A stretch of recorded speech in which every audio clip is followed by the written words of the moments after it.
Hello guys, this Mohammad Talib and I am here to serve myself to teach and enhance your knowledge. Guys, आज हम पढ़ेंगे subject and verb concord. ठीक है, इसका आपको मतलब पता होना चाहिए पहले, उसके बाद ही आपको समझ में आएगा। ठीक है, ये वाला जो टॉपिक है ना 9th-10th क्लास के लिए बहुत डिफिकल्ट बन जाता है, लेकिन आज हम इस टॉपिक को बहुत ईजी वे में पढ़ेंगे। सबसे पहले आप समझिए सब्जेक्ट एंड वर्ब कॉनकॉर्ड क्या होता है। ये यहाँ पर दो चीज़ें आपको दी गई हैं, सब्जेक्ट एंड वर्ब। पहले आप इनको समझना पड़ेगा। तो किसी भी सेंटेंस में सब्जेक्ट होता है, सब्जेक्ट मीन्स डूअर। डूअर मतलब क्या, जो काम कर रहा है। ठीक है ना, किसी भी सेंटेंस में जो काम कर रहा है दैट इज सब्जेक्ट, और जो काम हो रहा है दैट इज वर्ब। ठीक है, बात समझ में आ गया आपके? सब्जेक्ट और वर्ब समझ में आ गया। अब इसमें कॉनकॉर्ड, कॉनकॉर्ड का मतलब क्या है? कॉनकॉर्ड का मतलब है एग्रीमेंट, किसी भी चीज का एग्रीमेंट दैट इज कॉनकॉर्ड। यहाँ पर एग्रीमेंट किसका हुआ है? एग्रीमेंट हुआ है सब्जेक्ट का वर्ब के साथ, कि भाई सब्जेक्ट हमेशा, अगर सब्जेक्ट सिंगुलर होगा तो वर्ब भी सिंगुलर यूज की जाएगी, अगर सब्जेक्ट प्लूरल होगा तो वर्ब भी प्लूरल यूज की जाएगी। ठीक है, यहाँ पर एक बात और जान लीजिए, आप जब भी आप कोई सेंटेंस बनाए ना, वहां पर सब्जेक्ट का वर्ब के साथ एग्री होना जरूरी है, तो आपका सेंटेंस बिल्कुल करेक्ट होगा। कैसे? जैसे यहाँ पर मैंने लिखा है ही गोज टू अमेरिका। अब आपको पता है भाई ही शीट नेम सिंगुलर पर्सन के साथ आता है हमेशा एस और एस, तो वहां पर आपको एस और एस दिखेगा तो सेंटेंस करेक्ट है। अब दूसरा सेंटेंस क्या है? ही गो टू अमेरिका। अब ये सेंटेंस हो जाता है बिल्कुल गलत। क्यों? क्योंकि यहाँ पर ये सब्जेक्ट एंड वर्ब कॉनकॉर्ड के रूल्स फॉलो ही नहीं कर रहा है ना, तो ये वाला सेंटेंस गलत एंड ये वाला सही। ठीक है, अब आपको बात समझ में आ चुकी है कि क्या है सब्जेक्ट एंड वर्ब कॉनकॉर्ड। अब देखते हैं इसका बहुत बेसिक रूल। क्या है बेसिक रूल? बेसिक रूल ये है subject must be agree with its verb. ये मैंने आपको बता दिया कि भाई सब्जेक्ट का वर्ब के साथ एग्री होना जरूरी है, यही सबसे इंपॉर्टेंट बात है, इसलिए मैं आपको बार बार बोल रहा हूँ। ठीक है, अब यहाँ पे एक बात और देखिए, यहाँ पर कुछ रूल्स बनाए गए हैं सब्जेक्ट एंड वर्ब कॉनकॉर्ड के। ठीक है, वही आपसे एग्जाम में पूछे जाते हैं सेंटेंसेस के थ्रू। तो आप यहाँ पे सबसे पहला रूल देखिए क्या है, subjects that are joined by and in a sentence then we use plural verb. अब इसका क्या मतलब है? इसका मतलब यह है कि एंड के साथ अगर दो सब्जेक्ट्स मिले होंगे, एंड के साथ दो सब्जेक्ट्स जुड़े होंगे, तो वहां पर हमेशा प्लूरल वर्ब का यूज करेंगे। ये है पहला रूल। समझ में आया आपको? कैसे? देखिए, Rehan and Aliza are good friends. मैंने क्या कहा कि भाई एक सब्जेक्ट ये है रेहान और एक सब्जेक्ट है अलीजा। ठीक है, ये दो सब्जेक्ट्स है, ये जुड़े हुए किसके साथ? ये जुड़े हुए हैं एंड के साथ। तो जब ये एंड के साथ जुड़े हुए हैं तो हम क्या यूज करेंगे? हमेशा प्लूरल वर्ब। तो यहां पर आ गई प्लूरल वर्ब। समझ में आया आपको? अब देखिए नेक्स्ट, रुमेजा एंड अबान। अब दो सब्जेक्ट हैं, नाउन है दोनों, और ये जुड़े हुए हैं एंड के साथ। ठीक है, एंड के साथ जुड़े हुए हैं तो कौन सा वर्ब यूज करेंगे? Plural verb. ठीक है, जैसा कि आपको इस रूल में बताया गया है। तो पहला रूल आप बिल्कुल सीख चुके हैं, बस एक बार रिवाइज करने की जरूरत है कि एंड के साथ दो सब्जेक्ट जुड़े होंगे तो वहां पर प्लूरल वर्ब का यूज किया जाएगा। अब चलते हैं आगे। चलिए गाइस, अब देखते हैं रूल नंबर 2। अब देखिए रूल नंबर 2 क्या है, ध्यान से समझिए इसको। Subjects that are joined with either or neither nor, इसको आइदर भी पढ़ सकते हैं, इधर भी पढ़ सकते हैं, कोई परेशानी नहीं। ठीक है, यूज अ सिंगुलर वर्ब। जब भी आपको सेंटेंस में दिखे नीदर नॉर ईदर और, तो वहां पर आप सिंगुलर वर्ब का यूज करेंगे। देखिए कैसे, neither Rehan nor Rahul is going to America. अब यहाँ पर हम एंड का यूज कर रहे थे तो प्लूरल वर्ब यूज कर रहे थे, लेकिन जब हम नीदर नॉर या ईदर और का यूज करेंगे तो हमेशा सिंगुलर वर्ब का यूज होगा। ठीक है, जैसे यहाँ पर ये है रेहान एक नाउन और राहुल है नाउन। ठीक है, लेकिन बीच में क्या है? नीदर नॉर, तो हमेशा सिंगुलर वर्ब का यूज होगा, जैसे यहाँ पर यूज किया गया है इज। ठीक है, गोइंग टू अमेरिका। समझ में आया आपको? नीदर नॉर के साथ और ईदर और के साथ हमेशा यूज करना है आपको singular verb. Second example, either my uncle और my aunt was playing chess. अब वाज किसके साथ लगता है? वाज लगता है सिंगुलर सब्जेक्ट के साथ, तो यहाँ पर हमने सिंगुलर यूज किया है। क्यों? क्योंकि यहाँ पर हमने लगाया है ईदर और। ठीक है, क्या लगाया है? ईदर और, तो हमेशा क्या यूज करेंगे? Singular verb. समझ में आया आपके? ईदर माय अंकल और माय आंट वाज है सिंगुलर वर्ब, तो सिंगुलर वर्ब का यूज किया है क्योंकि हमने ईदर और लगाया है यहाँ पे। ठीक है, प्लेइंग चेस। समझ में आया आपके? अब आपके माइंड में एक सवाल आया होगा कि ये सिंगुलर है और ये भी सिंगुलर है, अगर यहाँ प्लूरल होता तो क्या होता? चलिए उसका भी सॉल्यूशन है हमारे पास। अगर यहाँ प्लूरल होता तो क्या होता? देखिए, the verb in a sentence containing or either or neither nor agrees with the noun and pronoun close it to it. देखिए, अगर किसी सेंटेंस में नीदर और नॉर जुड़ा हुआ है लेकिन एक सब्जेक्ट है प्लूरल और एक सब्जेक्ट है सिंगुलर। तो आप देखेंगे सबसे क्लोज वाला, ये वाला, ठीक है, समझ में आया आपके? सबसे क्लोज वाला सब्जेक्ट देखिए और बिल्कुल बिना प्रॉब्लम के आप वर्ब यूज करिए जो इसके साथ यूज होने वाली। जैसे यहाँ पर यू है तो आर आएगा, अगर शी होता तो इज आता, दे होता तो आर आता, वी होता तो आर आता, ठीक है। तो यू आर गोइंग एनीवेयर, समझ में आया आपके? यहाँ नीदर है, यहाँ पर ही है, सिंगुलर सब्जेक्ट है, लेकिन नॉर के बाद हो गया प्लूरल, तो प्लूरल के साथ प्लूरल वर्ब ही यूज करना है, समझ में आया? पास वाला, क्लोज वाला यूज करना है आपको, ठीक है। अब देखिए नेक्स्ट एग्जांपल, यू और रमेश। अब यू के साथ होगा आर यूज, लेकिन रमेश के साथ होगा इज। तो यू और रमेश, ये क्लोज वाला रमेश है तो रमेश के साथ सिंगुलर वर्ब का यूज होगा, इसलिए हमने यहाँ पे लिखा है is. Responsible for the loss, समझ में आया आपके? रमेश, यू और Ramesh is responsible for the loss, समझ में आया? अब देखते हैं आगे, चलिए अब देखते हैं नेक्स्ट रूल। नेक्स्ट रूल क्या है देखिए, if the verb is singular if the two subjects separated with and से अगर दो सब्जेक्ट सेपरेट होंगे और वो रेफर कर रहे होंगे किसको? सेम पर्सन और थिंग एज अ होल, मतलब दो पर्सनालिटीज है लेकिन वो पर्सन एक ही है। कैसे? Our owner and manager is. अब देखिए मैंने पहले रूल में क्या बताया था कि दो नाउन होंगे तो वहां पर आएगा प्लूरल वर्ब, लेकिन यहां पर वो रूल गलत हो जाता है, मतलब ये रूल अलग है वो रूल अलग है, ठीक है। तो आर ओनर एंड मैनेजर मतलब क्या है यहाँ पे कि दो पर्सनालिटीज हैं लेकिन क्या है, पर्सन एक ही है, तो उसके लिए हमेशा सिंगुलर वर्ब का ही यूज करेंगे। Mr Diwan, our owner and manager is Mr Diwan, समझ में आया आपको? अब देखिए next example, her mother and English teacher is Miss Riya, समझ में आया? जो इंग्लिश टीचर हैं और जो उसकी मदर हैं वो एक ही है, वो एक ही पर्सन है, तो वहां पर हमेशा हम यूज करेंगे सिंगुलर वर्ब, ठीक है। बात एक की हो रही है तो एक ही वर्ब मतलब सिंगुलर वर्ब का ही यूज करेंगे आप, इस बात को ध्यान रखिए, ठीक है, एग्जाम में कंफ्यूज नहीं होइएगा। अब देखिए नेक्स्ट रूल क्या है, नेक्स्ट रूल बहुत ही इजी है, कलेक्टिव नाउन्स। अब आपको पता है कलेक्टिव नाउन्स क्या होते हैं, अगर नहीं पता तो उस पर हमने वीडियो बना चुके हैं, उसका लिंक आपको वीडियो के डिस्क्रिप्शन में मिल जाएगा, इस वीडियो के बाद वो जरूर देखें, ठीक है। Collective nouns are followed by a singular verb if they refer to a singular unit. देखिए कलेक्टिव नाउन्स बहुत सा मतलब एक ग्रुप मान लीजिए, वो एक ग्रुप में काम करते हैं, एक यूनिट होते हैं, ठीक है ना, तो वहां पर आप हमेशा सिंगुलर वर्ब का ही यूज करेंगे, ठीक है। जैसे फैमिली, अब फैमिली में मेंबर्स होते हैं लेकिन उसको एज अ यूनिट माना जाता है, तो उसे एज अ यूनिट माना जाएगा तो वहां पर सिंगुलर वर्ब का यूज होगा। कैसे? देखिए एग्जाम्पल के थ्रू, my family goes to America. अब यहाँ पे आपको क्या समझ में आया कि ये कलेक्टिव नाउन है और कलेक्टिव नाउन के बाद हमेशा सिंगुलर वर्ब का ही यूज किया जाएगा, ठीक है। Next example, your bunch of keys. अब यहाँ पर आ रहा है कीज, लेकिन आपको सिंगुलर वर्ब का ही यूज करना है, गलती से आप आर यूज मत कर देना यहाँ पे।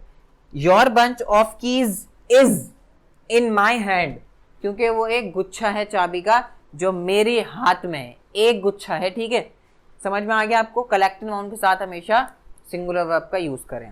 अब चलते हैं आगे। अब देखिएगा इस सब्जेक्ट एंड वर्ब कॉनकॉर्ड इसलिए थोड़ा सा टफ लगता है, अभी मैंने आपको बताया कलेक्टिव नाउन में हमेशा सिंगुलर वर्ब यूज होगा, लेकिन अब मैं आपको बताऊंगा कुछ ऐसे सेंटेंसेस जो कलेक्टिव नाउन में भी प्लूरल वर्ब यूज होगा, तो थोड़ा सा कॉम्प्लिकेटेड है, लेकिन आप सही से पढ़ेंगे तो बिल्कुल भी आपको कोई परेशानी नहीं आने वाली है, ठीक है। अब देखिए, use a plural verb when the members of the group are acting as individuals. क्या मतलब है इसका? अब भाई एक फैमिली है, उनके जो मेंबर्स है ना वो अलग अलग काम कर रहे हैं, अगर वो अलग अलग काम कर रहे हैं, इंडिविजुअल काम कर रहे हैं, तो वहां पर आपको प्लूरल वर्ब का यूज करना है। लेकिन कलेक्टिव नाउन एक यूनिट बन के काम कर रहे हैं तो वहां तो सिंगुलर वर्ब यूज करना है, ये तो पता ही है, ठीक है ना। तो कैसे समझेंगे हम ये? द फैमिली आर, देखिए फैमिली के साथ मैंने इज लगाया था पहले, अब आर लगाया है, क्यों? क्योंकि डूइंग डिफरेंट वर्क्स, फैमिली के मेंबर्स जो है ना वो अलग अलग काम कर रहे हैं, तो फैमिली मेंबर्स अलग अलग काम कर रहे हैं तो वहां पर आएगा हमेशा प्लूरल वर्ब, ठीक है। एक टीम है वो अलग अलग काम कर रही है तो वहां पर प्लूरल वर्ब। देखिए नेक्स्ट एग्जांपल देखिए, द कपल आर। अब कपल के साथ हमेशा इज यूज होता है, लेकिन जब कपल दो, मतलब कपल एक है लेकिन उसमें पर्सन तो दो होते हैं ना, तो वो अलग अलग काम कर रहे हैं तो वहां पर आएगा प्लूरल वर्ब। कैसे? यहाँ पर the couple are taking separate cars to go to the same place. Same place पे जाने के लिए कपल ने क्या किया, अलग अलग कार का यूज किया। तो यहाँ पर कपल अलग अलग काम कर रहे हैं, तो यहाँ पर आएगा प्लूरल वर्ब। समझ में आया आपके? अब देखिए next example, the football team have, अब मैंने हैव लगाया, कलेक्टिव नाउन है लेकिन उसके साथ हैव, क्यों? क्योंकि डिफरेंट स्किल्स, हर फुटबॉलर की भाई अलग स्किल्स होंगी ना, ऐसे तो नहीं सब एक ही स्किल्स के साथ हैं।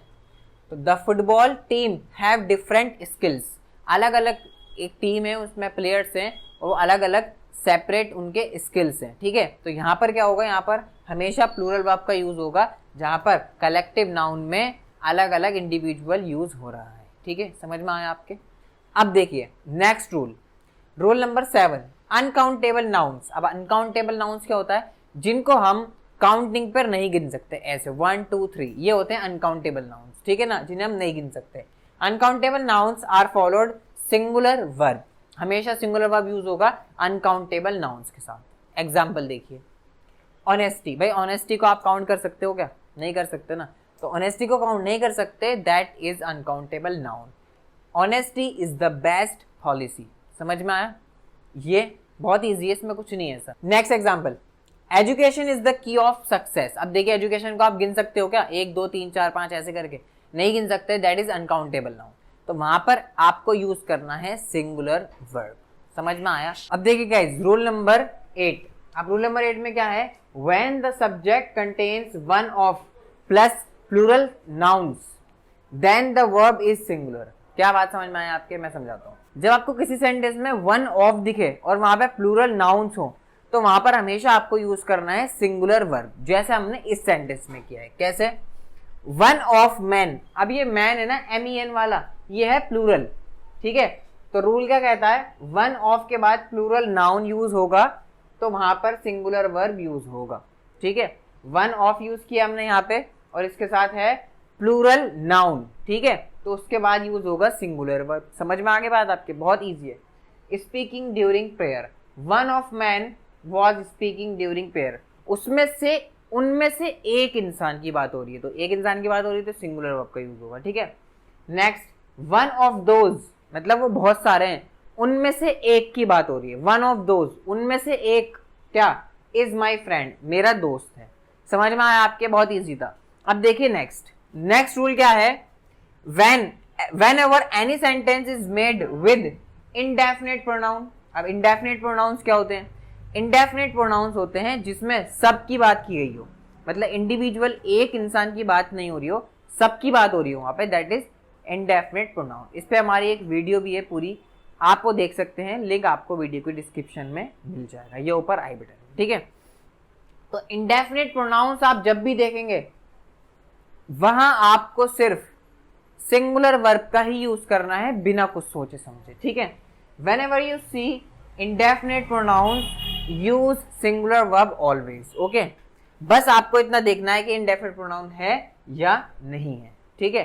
तो वहां पर आप यूज करेंगे सिंगुलर वर्ब, जैसे everybody, everything and everyone, everywhere, no one, nothing and nobody, something। इन सब ऐसे सेंटेंस, ऐसे वर्ड्स में आपको क्या यूज करना है, सिंगुलर वर्ब, जैसे someone, somebody, anyone, anything, anybody, anywhere and each, ठीक है। अब देखते हैं इसके एग्जाम्पल्स से क्या समझेंगे हम। each boy and girl walks to the shopping mall। अब यहाँ पर क्या हुआ है, मैंने each का यूज किया है, बॉय का भी और गर्ल का भी, यहाँ पे दो नाउन है लेकिन यहाँ पे each का यूज हो गया, तो यहाँ पर हमेशा आएगा सिंगुलर वर्ब। तो वॉक्स क्या है, सिंगुलर वर्ब है। समझ में आ गया? To the shopping mall. समझ में आया आपके? आप देखिए नेक्स्ट, एवरी स्टूडेंट, अब मैंने एवरी का यूज किया, मतलब हर एक को। Every student has to do his work, हर स्टूडेंट को अपना होमवर्क करना है। समझ में आई आपके बात? बहुत इजी कॉन्सेप्ट है ये दोनों। अब चलते हैं आगे। चलिए गाइस, अब देखते हैं रूल नंबर 10। और रूल नंबर 10 आप थोड़ा सा ध्यान से देखिए, ठीक है। मैं आपको बता रहा हूं कि यहाँ पर the expression the number is followed by a singular verb. अब द नंबर के साथ सिंगुलर वर्ब का आप यूज करेंगे, ठीक है। While the a number is followed by a plural verb. अब आ नंबर के साथ प्लूरल वर्ब यूज होगा एंड द नंबर के साथ सिंगुलर वर्ब। एक बार दोबारा सुनिए, द नंबर के साथ singular verb and a number के साथ प्लूरल वर्ब। भाई अब आप कहेंगे कि सर ऐसा क्यों है, तो भाई ऐसा इसलिए है, जब हम द नंबर यूज कर रहे हैं तो हम स्पेसिफिक नंबर बता रहे हैं, क्या 40 या 50 60 कुछ भी हो सकता है, ठीक है। हम स्पेसिफिक नंबर जब बता रहे हैं तो द नंबर का यूज कर रहे हैं, इसलिए यहां पर सिंगुलर वर्ब का यूज होगा, ठीक है। अब आ नंबर के साथ क्यों हमने प्लूरल वर्ब का यूज किया, भाई आ नंबर के साथ हमने इसलिए यूज किया क्योंकि हम बता रहे हैं कुछ, ये कोई नंबर नहीं बता रहे हम स्पेसिफिक, कुछ स्टूडेंट्स कहां पर आ रहे हैं, क्लास में आ रहे हैं, ठीक है। समझ में आया आपके ये कॉन्सेप्ट, दोबारा देखिए, a number of students are coming in the class, हमने प्लूरल इसलिए यूज किया है क्योंकि यहां पर कुछ स्टूडेंट्स हैं जो क्लास में आ रहे हैं, ठीक है। समझ में आई बात। अब देखिए next rule number 11, when we use a pair of, जब हम अ पेयर ऑफ का यूज करते हैं तो वहां पर हमेशा सिंगुलर वर्ब का यूज किया जाएगा, बस बात खत्म हो गई यहाँ पे, ठीक है। कैसे, अ पेयर ऑफ शूज, अब आप ये शूज देखकर कंफ्यूज नहीं होना, यहाँ पे शूज नहीं है, हमें देखना है अ पेयर, ठीक है ना, एक पेयर, ठीक है ना। कभी भी शूज का पेयर ही होता है, एक शूज तो नहीं पहनता ना कोई, तो हमेशा पेयर में होते हैं, तो पेयर का हमेशा यूज होगा इज, ठीक है। अब दूसरा example, a pair of jeans, अब ये जीन नहीं कहते इसे हमेशा जीन्स ही यूज करते हैं, क्यों, क्योंकि ये एक पीस एक है लेकिन इसके पेयर कितने हैं, 2, ठीक है।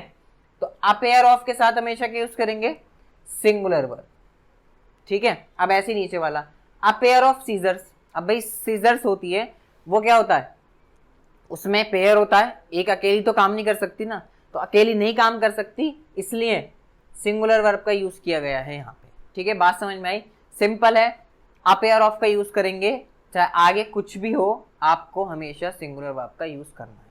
समझ में आई बात। अब देखते हैं लास्ट रूल, चलिए गाइस अब देखते हैं लास्ट रूल। अब लास्ट रूल क्या है, जब आपको रुपीज, डॉलर्स, करेंसी या ऐसी मेजरमेंट दिखती है कुछ भी, तो वहां पर आप सिंगुलर वर्ब का यूज करेंगे। कैसे, चलिए देखते हैं। If the noun denotes a measure of distance, weight, time, amount और any physical quantity, then we use singular verb even if the noun is in plural form, ठीक है। समझ में आया आपको कि अगर किसी भी फिजिकल क्वांटिटी में आप सिंगुलर वर्ब का यूज करेंगे, जैसे 2000 रुपीज, अब यहाँ पे रुपीज है लेकिन मैंने यूज किया है is not a small amount, ठीक है, करेंसी है यहाँ पे, तो यहाँ पर आपको यूज करना पड़ेगा क्या, इज, सिंगुलर वर्ब, ठीक है। अब नेक्स्ट एग्जांपल देखिए, $6 is a great sum of money, अब मैंने $6 का यूज किया है, लेकिन जब भी मैंने सिंगुलर वर्ब का ही यूज किया है क्योंकि रूल हमसे यही कहता है, ठीक है। आपको ध्यान रखना है, ये एग्जाम में बहुत बच्चे गलत करके आते हैं, लेकिन आपको बस ध्यान रखना है रूल याद रखेंगे तो बिल्कुल गलती नहीं होगी, ठीक है। 200 ग्राम्स वेजिटेबल वाज स्पॉइल्ड, ठीक है। यहाँ पर क्या हुआ, यहाँ पर मैंने क्वांटिटी बताई है ना, क्या है भाई, 200 ग्राम वेजिटेबल स्पॉइल किए गए, ठीक है ना। तो यहाँ पर क्या हुआ, क्वांटिटी बताई लेकिन सिंगुलर वर्ब का ही यूज किया गया है, ठीक है। समझ में आए आपके बात। तो यहाँ पर हमारे सारे रूल्स खत्म होते हैं। अगर वीडियो आपको अच्छी लगी हो तो ज़्यादा से ज़्यादा शेयर कीजिए, वीडियो को लाइक कीजिए एंड चैनल को सब्सक्राइब कीजिए। Thanks for watching.